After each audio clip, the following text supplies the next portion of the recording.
మార్గంలో ప్రయాణం చేస్తూ గుర్తు పెట్టుకుంటూ ఉండాలి. ఇవన్నీ తీగలు అల్లుకోవడానికి కాదు, విప్పుకోవడానికి అల్లుకోవాలని గుర్తుపెట్టుకోవాలి. అది అందుకని పట్టు విడుపు అంటారు. దీనిని చిట్ట చివర ఇక అసలు ఆ వనంలో ఉండడానికి కూడా చిరాకేసింది. ఒక చోట ఉండడం అన్నది లేదు. అసలు ఆ అన్నం కూడా ఏదో ఆకలేస్తే ఏదో దొరికింది లేకపోతే శరీర భ్రాంతి పోయింది పూర్తిగా. అప్పుడు భార్య బతికుంటే కొడుకు కప్పచెప్పి సన్యాసం తీసుకోవాలి. అంత వైరాగ్యం ఏర్పడడానికి ప్రస్థానాన్ని ఉపాసన. చివర ఈశ్వరుడి పక్కన కూర్చుంటాడు. ఇది అకస్మాత్తుగా రాదు. ప్రయాణంలో చాలా జాగ్రత్తగా జీవిత పథంలో నువ్వు ఏ పని ఎందుకు చేస్తున్నావో తెలుసుకుంటూ, పైకి మాట్లాడక్కర్లేదు, లోపల శాస్త్రాన్ని పట్టుకుని ఏది ఎందుకు చెయ్యాలో అందుకు చేసి, ఎక్కడ పట్టుకోవాలో అక్కడ పట్టుకుని, ఎక్కడ విడిచిపెట్టేయాలో అక్కడ విడిచిపెట్టేసి, నువ్వు దేన్ని ఎప్పుడు పట్టుకోవాలో అప్పుడు పట్టుకోవాలి, దేన్ని ఎప్పుడు విడిచిపెట్టేయాలో అప్పుడు విడిచిపెట్టేయాలి. బ్రహ్మచర్యాన్ని ఎప్పుడు విడిచిపెట్టాలో అప్పుడు విడిచిపెట్టాలి, ఎప్పుడు గృహస్థాశ్రమం విడిచిపెట్టాలో అప్పుడు విడిచిపెట్టాలి, ఎప్పుడు వానప్రస్థాన్ని విడిచిపెట్టాలో అప్పుడు విడిచిపెట్టాలి. శరీరాన్ని విడిచిపెట్టేటప్పుడు కూడా పరమ పూనికతో విడిచిపెట్టాలి. ఒకటి విడిచావు అంటే గుర్తు ఏమిటంటే ఒకటి పట్టుకుంటూ ఉండాలి, ఒకటి పట్టుకుని ఒకటి వదులుతూ ఉండాలి తప్ప ఒకటి పట్టుకోకుండా రెండో దాన్ని వదిలితే పడిపోతాం. అందుకే చూడండి, పూర్వం సర్కస్సులు వచ్చేవి, అందులో ఉయ్యాలు ఊగుతారు. ఊగేటప్పుడు ఈ ఉయ్యాల నుంచి అలా ఊగుతూ వదిలేస్తాడు. ఇతను ఇంత దూరం వచ్చి వదులుతాడు అన్నప్పుడు ఖచ్చితంగా అవతల వైపు వాళ్ళు ఇంకో ఉయ్యాల వదులుతారు. వదిలితే ఉయ్యాల దగ్గరికి వస్తుంది, ఇది వదిలేది పట్టుకుంటాడు, పట్టుకుని మళ్ళీ అటువైపు పెడతాడు, మళ్ళీ అటువైపు నుంచి ఇటు వచ్చేటప్పటికి మళ్ళీ ఉయ్యాల వస్తుంది, ఇది వదిలి మళ్ళీ ఇది పట్టుకుంటాడు. ఆ వదలడమా పట్టుకోవడమా రెండింటిలో దేంట్లో జాగ్రత్త ఉండాలి? వదలడం కాదు పట్టుకోవడం కాదు, వదలడంలో పట్టుకోవడంలో కూడా ఉండాలి. వదలడంలో ఆలస్యం చేస్తే ఆ ఉయ్యాలు వెళ్ళిపోతుంది, వాడు సరిగ్గా చేయలేకపోయాడండి. పట్టుకోవడంలో ఆలస్యం చేస్తే కింద పడిపోతుంది. వదలడం పట్టుకోవడం ఖచ్చితంగా జరగాలి, అది ఎక్కడ ఆలస్యం అవ్వకూడదు. అలా నువ్వు ఊగితే కొనుక్కున్న వాళ్ళందరూ చూసి వాళ్ళు మనసులో ఊగుతారు, అబ్బా ఏం ఊగుతున్నాడు రా ఇంత దూరం అంటారు. పట్టుట వదలుట. అందుకే ఓ మాట అంటారు, ఆయనకి పట్టు విడుపు లేవండి జీవితంలో అంటారు. పట్టు విడుపు లేవండి అన్న మాటకు అర్థం ఏంటంటే ఎప్పుడు ఏది పట్టుకోవాలో ఎప్పుడు ఏది వదిలిపెట్టేయాలో రాలేదు. అది రానివాడు పచ్చికై, అది బద్దలైపోతుంది, అది పండదు. పండిపోవాలి జీవితంలో. జీవితానికి చరమ ప్రయోజనం ఏమిటంటే పండిపోవడం. ఆయన జీవితంలో పండిపోయారండి అంటే మహానుభావుడు అంటే పండు అంటే. పండడం వయసుని బట్టి ఉండదు. 90 ఏళ్ళు వచ్చాయని పండారు అన్నారు, 8 ఏళ్లకు పండిపోయిన వాళ్ళు ఉన్నారు, పుట్టుకతో పండిపోయిన వాళ్ళు ఉన్నారు, అసలు పుడుతూనే పండుగ పుట్టిన వాళ్ళు ఉన్నారు. పండడం అన్న మాటకు అర్థం ఏంటి? ఇక తాను పట్టుకోకుండా విడిచిపెట్టాడు, మొత్తం వదిలేస్తే పండు అయిపోయాడంటారు. చెట్టుని పండు అయితేనే వదులుతుంది, పిండాకాయ వదలవు. ఒకవేళ వదిలినా అది వగరలో ఉంటుంది, పండు అయితేనే తీయగా ఉంటుంది, కింద పడ్డా ఏదో ఒకటి నాకుతుంది తప్ప వదిలేదు. కాబట్టి పుట్టుతూనే పండిన వాళ్ళు ఉన్నారు, శుకబ్రహ్మ అలాగే వామదేవుడు మొదలైనటువంటి వాళ్ళు. ఆ పండడం అన్నది పరిపక్వత మెల్లమెల్లగా మెల్లమెల్లగా మెల్లమెల్లగా రావాలి తప్ప అకస్మాత్తుగా పండకూడదు. అకస్మాత్తుగా పండితే అది అర్థం ఉండదు. పొగ పెట్టి రసాయనాలు పెట్టి పండించి మీకు తీసుకొచ్చి నేను పండించాను అనుకోండి, అది తిన్న తర్వాత చాలా చప్పగా అసహ్యంగా ఉంటుంది. పొగ పెట్టి పండించారంటే ఇది తనంత తాను పండలేదంటే. తనంత తాను పండడం అంటే పట్టు విడుపుతో పండుతాడు. ఈ పట్టు విడుపు ఈ రెండింటిని ప్రదర్శించి పండేటటువంటి ప్రక్రియకి ప్రవేశే నిర్గమే తథా అని పేరు వేదాంతం. ఎప్పుడు వినాయకుడికి నమస్కారం చేయాలని చెప్పారు? ప్రవేశే నిర్గమే తథా సంగ్రామే సర్వకార్యేషు విఘ్నస్తస్య నజాయతే. విఘ్నము లేకుండా పండతావు. ఎప్పుడు? ప్రవేశమునందు నిర్గమమునందు కూడా విఘ్నేశ్వరుణ్ణి స్మరిస్తూ ఉండు. ప్రవేశము అంటే లోపలికి వచ్చుట, నిర్గమే బయటికి వెళ్ళిపోవుట. లోపలికి వచ్చుట బయటికి వెళ్ళిపోవుట అన్న మాటకు అర్థం సామాన్య స్థాయి నుంచి చిట్ట చివరి పై స్థాయి వరకు ఉంటుంది. ఇప్పుడు నేను ఇక్కడికి బయలుదేరుతున్నాను, బయలుదేరేటప్పుడు ఇల్లు విడిచిపెడుతున్నాను, ఈ ప్రదేశానికి వస్తున్నాను. ఆ బయలుదేరిన నుంచి ఇక్కడికి వచ్చే లోపల ఈ కార్యం జరగకుండా చేసేసేటటువంటిది ఏది ఉన్నదో అది ఏదైనా కావచ్చు, అటువంటిది నాకు అడ్డు రాకుండుగాక. అది చెయ్యగలిగిన వాడెవరు? ఆయన ఒక్కరే. అయితే మీరు నన్ను ఒక మాట అడగచ్చు ఇప్పుడు, ఏమంటే మీరు ముందు ఓ మాటతో ప్రారంభం చేశారు కదా ఉపన్యాసం, అసలు ఈశ్వరుడు ఎలా అనుకున్నాడో అలా జరిగితే మంచిది కదా, నువ్వు అనుకున్నట్లు జరగడం ఒక్కొక్కసారి మంచిది కాదు కదా అన్నారు కదా, మరి అటువంటప్పుడు ఆయన్ని ఎందుకంటే ప్రార్థన చేయడం విఘ్నం లేకుండా అని అడగచ్చు. మీకు నేను ఒక ఉదాహరణ చెప్పాలంటే, ఇద్దరూ రైలు ఎక్కుదామని బయలుదేరారు, కానీ ఒక ఆయన చిట్ట చివరి నిమిషంలో కదిలిపోతున్న రైలు ఎక్కాడు, ఇంకొక ఆయన కదిలిపోతున్న రైలు ఎక్కలేక ఉండిపోయాడు, భయపడి ఆగిపోయాడు. ఇప్పుడు ఆగిపోయిన ఆయన ఏమంటాడు అప్పుడు? నువ్వు ఎక్కలేదు ఉండిపోయావు, నీకు ఇంటర్వ్యూ పోయినట్టే, నేను వెళ్ళిపోతున్నాను ఇంటర్వ్యూకి, అరే ఎక్కి వెళ్చిందిరా అంటాడు ఎక్కినవాడు. అప్పుడు వీడు ఏమనుకుంటాడు? అరే ఎక్కలేకపోయాను, వాడు అదృష్టవంతుడు ఎక్కేశాడు, నేను కూడా ఎక్కవలసింది అనుకుంటాడు. అంటే నేను మోట ఉపమానం చెప్పానని అనుకోకండి, ఆ రైలులో ఆ ప్రత్యేకమైన భోగికి ఏదో జరిగిందని మరునాడు చదివారనుకోండి, ఇప్పుడు ఏమంటారు? పొద్దున్న లేచి భగవంతుడు ఉన్నాడండి, నిజంగా నేను ఆ రైలు ఎక్కకుండా చేశాడు బాబు, ఎక్కుంటే ఏమైపోదును అంటారు. అంటే విఘ్నము అన్న మాటని రెండుగా అర్థం చేసుకోవాలి. ఇప్పుడు అది విఘ్నేశ్వరుడు చేసే పని. విఘ్నేశ్వరుడు ఏం చేస్తాడంటే, ఆయనని మీరు నమ్మి ఉంటే, మీరు ఆయనకి మనస్ఫూర్తిగా నమస్కారం చేస్తే, ఏది ప్రమాదకరమైనదో అది మీ పట్ల అన్వయం కాకుండా మిమ్మల్ని తప్పిస్తాడు, ఏది మీకు పనికొచ్చేదో దానికి అడ్డు లేకుండా చేస్తాడు. రెండిటిని ఏకకాలమునందు చేస్తూ ఉంటాడు. చేస్తూ అందరూ విఘ్నేశ్వరుణ్ణి పూజించారనుకోండి, అందుకే దేశమంతటా చేయడం అన్న ఆచారం గణపతి నవరాత్రులు. అందరూ కలిసి చేశారనుకోండి, అప్పుడు ఏమవుతుందంటే అందరికీ ప్రమాదం తెచ్చిపెట్టేవి ఏ ఉన్నాయో అవి జరగకుండా ఉంటాయి. అందుకే విఘ్నకారక గణపతి, విఘ్న నివారక గణపతి అని రెండు స్వరూపాలు ఉంటాయి. విఘ్నకారక గణపతి అంటే విఘ్నాన్ని ఇస్తూ ఉంటాడు, పని జరగకుండా చేస్తూ ఉంటాడు. ఎవరికి? అందరూ భక్తితో ఉన్నారు, ఒకడు వచ్చి ఇంతమంది యాత్రికులు ఉన్నారు, ఇక్కడ బాంబు పెడితే ఎక్కువ మంది చచ్చిపోతారని పెట్టాడు. ఇప్పుడు ఆ బాంబు పేలకుండా చెయ్యగలిగిన వాడు ఆయనే. ఎందుకని? విఘ్నాన్ని కల్పించాడు ఆ బాంబు పేలకుండా. మనకి ఏ ప్రమాదం లేకుండా దర్శనం చేసుకుని వెళ్ళిపోయేటట్టు చేశాడు. ఇప్పుడు ఏకకాలమునందు విఘ్న కారక గణపతి, విఘ్న నివారక గణపతి అని రెండు పేర్లతో అన్వయం అవుతూ ఉంటాడు ఉపాసన యందు. ఇది ఈ కారణంతో మీకు పనికి మాలినటువంటి వాటిని, ముళ్ళు గాజు పెంకులు తోసేస్తూ ఉంటాడు, మీకు పనికొచ్చే వాటిని మీకు అందిస్తూ ఉంటాడు. ఇలా అందించగలిగినటువంటి నాయకుడు ఒకడు మీకున్నాడు అనుకోండి, ఇక మీరు చూసుకోవలసిన పని ఉండదు. ఎవరు పరమేశ్వరుడు అంటే తండ్రియే. ఎందుకు తండ్రి పరమేశ్వరుడు అవుతాడంటే, అసలు కొడుకు దారిలో వచ్చే గాజు పెంకులను తాను ఏరుతాడు, తాను కష్టపడతాడు. ఏరుతున్నప్పుడు గుచ్చుకోకుండా ఉంటాయా? గుచ్చుకోవచ్చు. తాను గుచ్చుకున్నా బాధపడతాడు, కొడుక్కి గుచ్చుకోకూడదని చూస్తాడు. కొడుకు జీవితాన్ని సుగమం చేస్తాడు, వాడు సంతోషపడడానికి అని తాను కష్టపడతాడు. ఇది ఆయన లక్షణం. మయస్కరుడు అవుతాడు అంటే మనందరి యొక్క కష్టాన్ని తీసేసి మనందరం సుగమంగా జీవితాన్ని గడపడానికి మనం ఉపాసన, పరబ్రహ్మము పక్కన వెళ్ళి కూర్చోడానికి కావలసిన మార్గాన్ని చూపిస్తూ తాను ముందు నడిచి మనని నడిపిస్తాడు. ఒకడు నడిపించేవాడు లేడనుకోండి, సక్రమమైన మార్గం తెలియలేదనుకోండి, ఉపాసన భ్రష్టమవుతుంది. ఎందుకంటే నేను మీతో చెప్పే కదా, ఉపాసన అంటే కూర్చోవడం కాదు, కలవడం. అయినప్పుడు మీరు వెళ్ళవలసిన మార్గం మీకు తెలియలేదనుకోండి, లోకంలో రకరకాలైన మార్గాలు వస్తాయి. అవన్నీ ఎందుకు వస్తాయో తెలుసా? నేను మంచిగా ఉన్నాననుకుని పాడైపోతూ ఉంటాడు. కారణం ఏమిటంటే విఘ్నేశ్వరుడి యొక్క అనుగ్రహం లేదని గుర్తు. మీకు నేను ఒక్క మాట చెప్తే మీరు బాగా పట్టుకుంటారు. ఒకళ్ళు పెళ్ళికి వెళ్తారు, 400 మంది భోజనం చేస్తారు. చాలా బాగుందండి భోజనం అని. 400 మంది భోజనం చేసిన ఒక గంటకి మొదటి పంక్తి వాళ్ళకి వాంతులు మొదలవుతాయి. ఏమైందంటే పెళ్లిలో పెట్టినటువంటి అన్నమంతా విషతుల్యమైంది, ఎక్కడో జరగరాంది జరిగిపోయింది.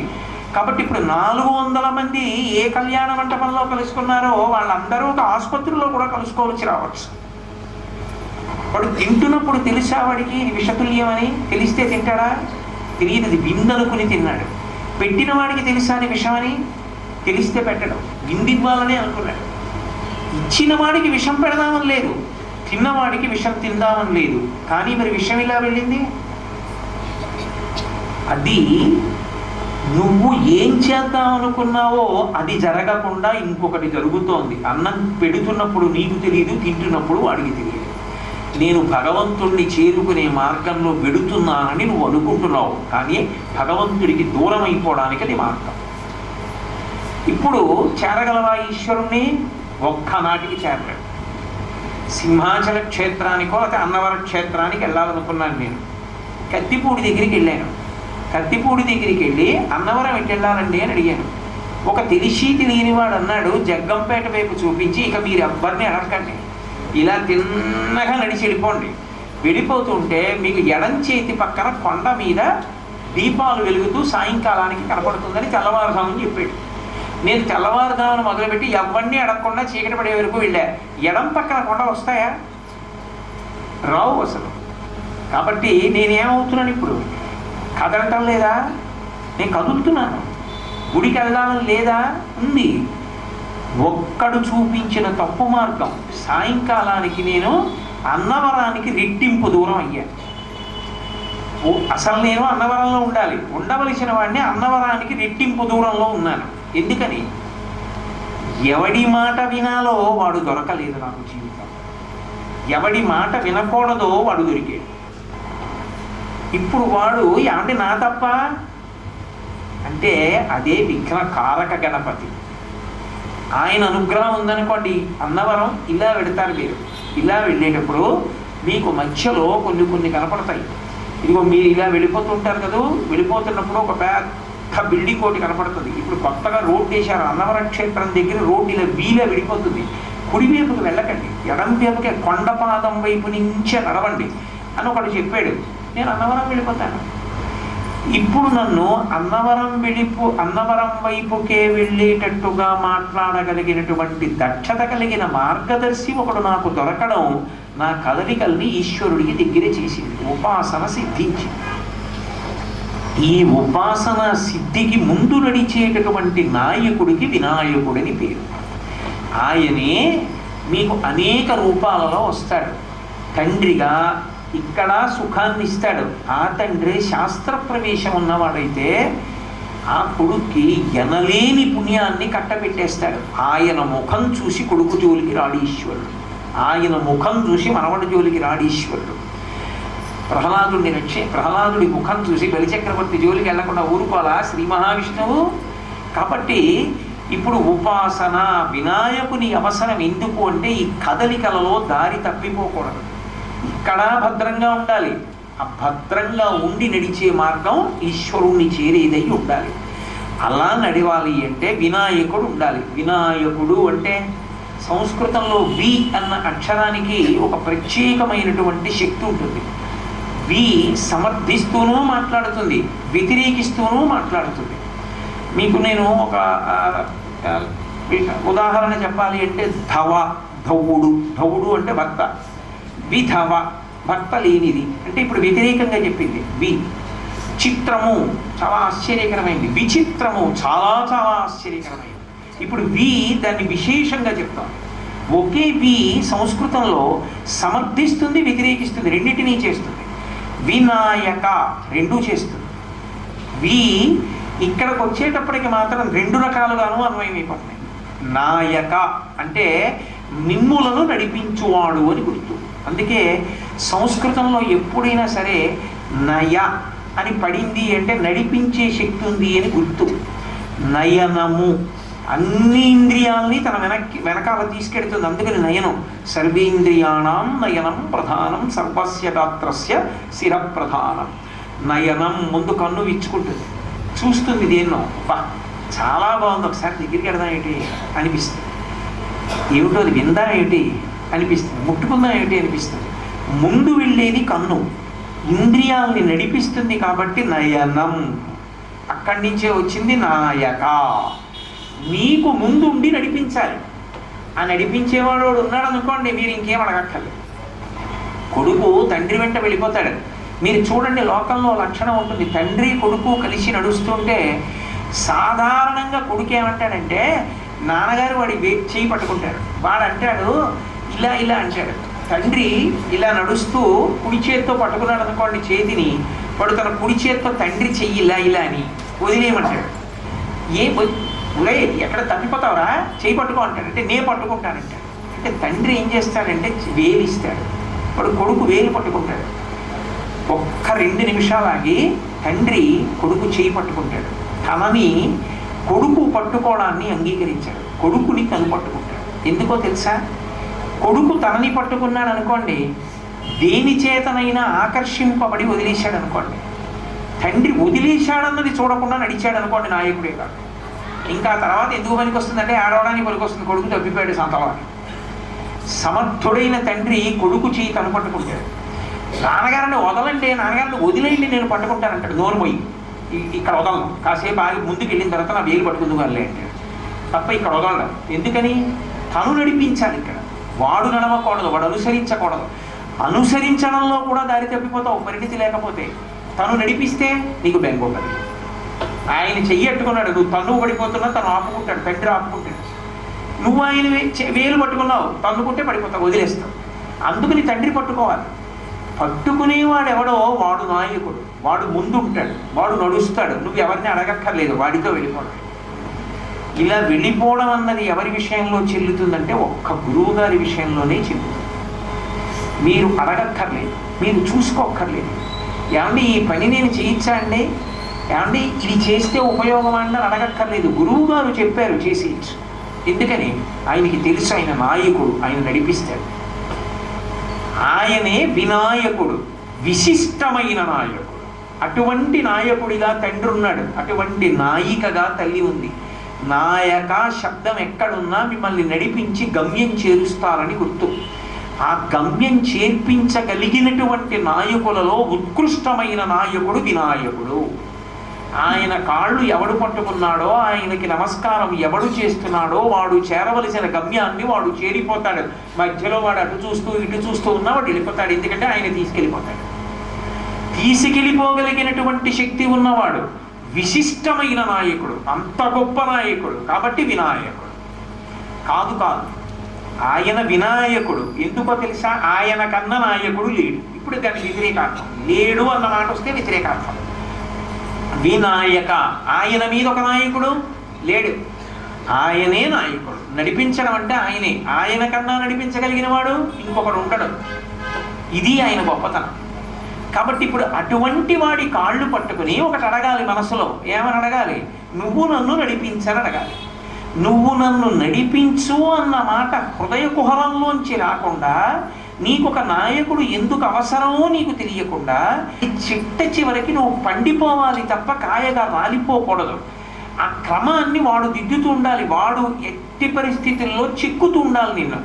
అనుక్షణం ప్రవేశే నిర్గమే తథా, ప్రతి కదలిక యందు ఎక్కడికి వెళ్ళాలో అక్కడికి వెళ్ళగలిగేటట్టు, ఎక్కడికి వెళ్ళకూడదో అక్కడికి వెళ్ళకుండా చేసేటట్టు, నీకు ఏది రావాలో అది వచ్చేటట్టు, నీకు ఏది రాకుండా ఉంటే జాగ్రత్త పడతావో అది రాకుండా ఉండేటట్టు వాడు చూసుకుంటూ ఉంటాడు. ఓ చిన్న పిల్లవాడు ఇంట్లో ఉన్నాడండి, పాకుతున్నాడు. వాడి క్షేమాన్ని వాడు చూసుకుంటాడా? వాడి క్షేమాన్ని తల్లిదండ్రులు చూస్తారా? తల్లిదండ్రులు చూస్తారు. ఎందుకు చూడాలి అంటే వాడు అశక్తుడు, తండ్రి తల్లి శక్తివంతులు, అందుకు చూడాలి. ఇప్పుడు తండ్రికి 80 ఏళ్ళు వచ్చాయి, ఇప్పుడు ఎవరు చూడాలి? కొడుకు తండ్రిని చూడాలి. తండ్రి బయటికి ఎడుతున్నాడు, ఎవరు పట్టుకుంటారు చెయ్యి? నాన్నగారండి రండి అని చెయ్యి ఎవరు పట్టుకోవాలి? అప్పుడు ఉండరా నీ చెయ్యి నేను పట్టుకుంటానని తండ్రి అనకూడదు. ఇప్పుడు కొడుకు చెయ్యి తండ్రి పట్టుకోవాలి. కొడుకు చెయ్యి తండ్రి పట్టుకుని మెట్లు దిగితే తండ్రి పడిపోడు, తండ్రి తూలినా కొడుకు పట్టుకుంటాడు. ఇప్పుడు బలం కొడుకుది, తన వృద్ధాప్యం. అలాగే తండ్రి నేను వస్తాను లేండి అని మాటిస్తున్నాడు. కొడుకు వచ్చి వద్దులేండి, నాన్నగారికి పూర్వం ఓపిక లేదు, ఆయన్ని ఇబ్బంది పెట్టకండి, ఆయన్ని సాయంకాలం ఒకసారి కారులో తీసుకొస్తాను, వచ్చి ఒక్క నమస్కారం పెట్టి వెళ్ళిపోతారు ఆయన, తప్ప ఆయన పూర్వంలో ఇన్ని సభలకి రాలేరు, ఆయన ఓపిక తగ్గిపోతుంది అంటాడు. ఇప్పుడు ఎవరు చూసుకుంటున్నారు తండ్రిని?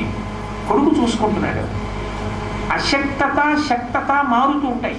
ఇక్కడ మారకుండా ఎప్పుడు శక్తి నిక్షేపింపబడిన వాడు ఆయన ఒక్కడే. అందుకని ఆయనకి పైన నాయకుడు ఉండడు. నేను ఒకప్పుడు నాయకుణ్ణి, ఇంకొకప్పుడు అదే కొడుకు చేతిని పట్టుకుని నడవవలసిన వాడిని. ఒకప్పుడు వాడికి పాఠం చెప్పిన వాడిని, వేరొకప్పుడు వాడు నన్ను దిద్దవచ్చు. నేను ఒక్కొక్కసారి పూజలో కూర్చుని పెద్దవాడిని అయిపోయి, అంటే ఇప్పుడు ఏమి నేనంత పరిస్థితిలో లేను అనుకోండి, పరమేశ్వరుడి దగ్గర ఉదాహరణ మీకు ఇతర మీరు అలా అయిపోయారా అని పెట్టేసుకోకండి. ఏదో తండ్రి బాగా వృద్ధుడైపోయి ఆఖరికి పంచాంగంలోది కూడా కనపడటం లేదనుకోండి సరిగ్గా. నాన్నగారు పూజకి వెళ్తుంటేనే నాన్నగారండి ఇవాళ తిథి ఇది ఫలానా సంవత్సరం దక్షిణాయనం అంటే, ఎందుకని నాన్నగారికి పంచాంగంలో పాపం సరిగ్గా కనపడటం లేదు ఈ మధ్య, రేపు బయలుదేరాలి రానిలా చూసుకుంటున్నాడు, ఇలా ఇవ్వండి నేను చూస్తాను అని, రేపు దుర్ముహూర్తం 8 గంటలకు ఉంది, ఇప్పుడైతే 8ంటికి బయలుదేరతాను రానండి. వద్దు నాన్నగారండి, మీరు దుర్ముహూర్తం మధ్యం కూడా లేకపోతే 10ంటికి బయలుదేరండి, మీరు పలహారం చేయకుండా బయలుదేరద్దు, మీరు చేసి బయలుదేరండి, పూర్వంలో ఓపిక లేదు, ఇష్టం వచ్చినట్టు కదా. ఇప్పుడు వాడి మాట నేను వినాలి, ఎందుకని వాడు నా క్షేమాన్ని బాగా చూడగలడు. ఇప్పుడు వాడికి ఆ పక్వత వచ్చింది, నాకు తగ్గింది. అందుకని ఒకనాడు నాయకుణ్ణి, ఒకప్పుడు ఆ సమర్థత నా ఎందుకు పోతుంది, కానీ గౌరవం మిగిలిపోతుంది. ఇప్పుడు వాడు నన్ను నియంత్రించగలిగిన వాడని కాదు, నాన్నగారు పెద్దవారైపోయారన్న పూజ్య భావనతో నన్ను వాడు కాపాడుకుంటాడు. ఇప్పుడు నేను అలా చేయలేకపోవచ్చు ఒకనొకనాడు. ఆయన అలా ఉండదు, ఆయన కన్నా పైన ఒక నాయకుడు వచ్చే అవకాశం ఉండదు. ఇక ఏమంటే ఇప్పుడైతే ఆయనండి, కొన్నాళ్ళు పోయిన తర్వాత ఇంకొక ఆయన్ని పట్టుకోవచ్చా అండి అంటే అలా ఉండదు. ఆయనే ఎప్పటికీ ఎవడైనా ఆయన కన్నా తక్కువే, కానీ ఆయన కన్నా పైన ఇంకోటి ఉండడం. అందుకని ఆయన్ని తీసుకెళ్ళి ఎవడి కాళ్ళ దగ్గర పెట్టకూడదు. ఉపాసన అన్న మాటలో అర్థం అది. ఆయనే పెద్దవాడు, అందుకు జ్యేష్ఠరాజం బ్రహ్మణాం అని. పెద్దవాడు అంటే కొడుకుగా పుట్టినప్పుడు కూడా లోకాలలో పెద్దవాడు ఆయనే. జ్యేష్ఠుడు అంటే పెద్దవాడు. నా కడుపున పుట్టిన సంతానంలో పెద్దవాడిని జ్యేష్ఠుడు అంటాను. అసలు ఈ లోకాలకన్నిటిలో జ్యేష్ఠుడు ఎవరంటే ఆయనే. పార్వతీ పరమేశ్వరుడు తక్క లోకంలో సనాతనమైన కుటుంబము లేదు, అటువంటి వాళ్ళకి మొదటి కొడుకు ఆయనే. అందుకని జ్యేష్ఠ శబ్దం అన్వయం అయ్యేది ఆయనకి కాదు. పెద్దరికం, పెద్ద ఆయన అన్న పరిణితి ఎప్పుడు చెప్పినా అయింది, ఆయన కన్నా పరిణితి ఉన్నవాడు లేడు. కాబట్టి అటువంటి విశిష్టమైన నాయకుడు, తనకన్నా పైన నాయకుడు ఉండే అవకాశం లేని నాయకుడు. అందుకే ఆయన శక్తి ఎంతవరకు ఉంటుంది అంటే ఆయన్ని ఉపేక్షిస్తే విఘ్నమిస్తాడు కూడా. పరమశివుడు అంతటి వాడు త్రిపురాసుర సంహారానికి బయలుదేరాడు. కొడుకేగా పూజెందుకు అన్నాడు అని బయలుదేరాడు. కొంత దూరం వెళ్ళాక ఇరుసు విరిగిపోయి రథం అయింది. ఏమిలా అయిపోయింది అన్నాడు పరమశివుడు. మీ అబ్బాయిని మరి లక్షణమే కదండి, ఆయన పూజించద్దు అన్నారు. ఓ కొబ్బరికాయ కొట్టాక మళ్ళీ బయలుదేరింది రథం. అచ్చరుపక్కం అని ఇప్పటికీ తమిళనాడులో ఉంది క్షేత్రం. ఎక్కడ విరిగిపోయిందో అక్కడ. చిత్రం ఏంటంటే పరమశివుడు బయలుదేరిన రథం త్రిపురాసుర సంహారంలో విరిగిపోయింది. శంకరాచార్యుల వారి విగ్రహాన్ని కంచిలో చేయించి మహాస్వామి గారు పంపించారు. పంపిస్తుంటే మళ్ళీ అక్కడికి వెళ్ళేటప్పటిగా చక్రం ఇరుసు విరిగిపోయింది. గణపతి స్థపతి ఉన్నారు ఆ రోజుల్లో. గణపతి స్థపతి చెప్పారు ఫోన్ చేసి మఠానికి, విరిగిపోయిందని. అప్పుడు ఆయన పూజలో ఉన్నారు, ప్రదోష పూజలో. ఆయన ఒక్కసారి ఎవరూ చెప్పలేదు, ధ్యానం చేశారంతే. త్రికాలవేది మహానుభావుడు ధ్యానం చేసి కిందకి దిగొచ్చి అజ్జరు పక్కన దగ్గర రథానికి ఇరుసు విరిగిపోయింది. శంకరాచార్యులు వారు వెడుతున్న రథానికి కొబ్బరికాయ కొట్టండి గణపతికి మళ్ళీ వెళుతుందన్నారు. కొబ్బరికాయలు కొట్టారు, మళ్ళీ వెళ్ళింది. కాబట్టి ఆయన విఘ్నమును కల్పిస్తాడు, విఘ్నమును తీసేస్తాడు. వినాయకుడై విశిష్టమైన నాయకుడు అవుతాడు. తనకన్నా పైన నాయకుడు లేనివాడై ఉంటాడు. అందుకే గాణాపత్యము అని శంకరాచార్యుల వారు ఉపాసనలో మోక్షం వరకు ఇవ్వగలిగినటువంటి మహానుభావుడిగా 6గురులో ఒకడిగా వినాయకుడిని నిర్ణయం చేశారు. గాణాపత్యమని ఆయన ఇచ్చినటువంటి షణ్మత స్థాపనాచార్య అని శంకర భగవత్పాదులకు పేరు. శివుడు, అమ్మవారు, గణపతి, సూర్యుడు, తర్వాత విష్ణువు, సుబ్రహ్మణ్యుడు, ఈ 6గురి పూజ కూడా మోక్షదాయకము అని. లేకుండా మీరు చోటా మోటా దేవతలను ఉంటారు, చిచ్చిని వాళ్ళు ఏదో అర్థం లేని కథలు చాలా చెప్తారు చెప్పేవాళ్ళు. ఈ 6 తక్క మీరెవరిని పట్టుకున్నా వాళ్ళు అన్నీ అంత దూరం తీసుకెళ్ళగలిగిన సమర్థులు కాదు.